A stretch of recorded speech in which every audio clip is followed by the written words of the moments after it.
Kuha muna tayo ng ibang balita tinutukan ng ating mga kasamahan ng Pilipinas sa target simulan sa taong 2027. Itong Waste to Energy programs. Ang 13 pumping stations naman itatayo at i-upgrade sa Metro Manila. Ayon yan kay Pangulong Ferdinand Marcos Jr. Kuha tayo ng mga detalye sa pag-uulat ni Bombo Annalise Soberano. Target ng Marcos Jr. Administration na simulan sa taong 2027 o sa susunod na taon ang mga Waste to Energy program na makatutulong sa paglutas ng problema sa basura at pagbaha.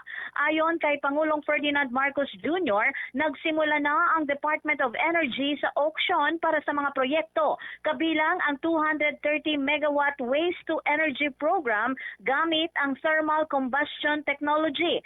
Kasabay nito, isinusulong din ng pamahalaan ang paggawa ng compost mula sa mga organic na basura at pag-recycle ng iba pang materyales.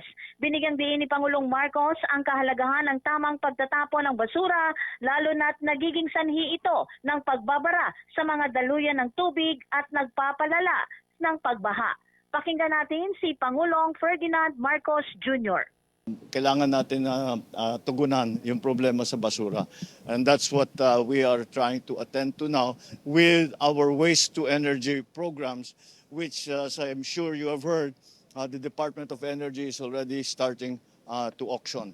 So nagbibid na sila tungkol dun sa waste to energy project. Medyo mabilis naman yan. At yung waste to energy, it should be, as long as the financing is fixed and is available, I think we will be able to put those into action by next year. Samantala, inihayag din ni Pangulong Marcos na 13 karagdagang pumping station ang itatayo at i-upgrade sa Metro Manila upang tugunan ang pagtaas ng dami ng ulan dulot ng climate change.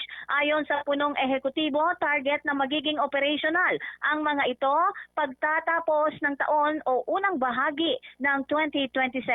Sa 13 pumping station, 4 ang bagong pasilidad habang ang iba ay mga kasalukuyang pumping station na i-upgrade.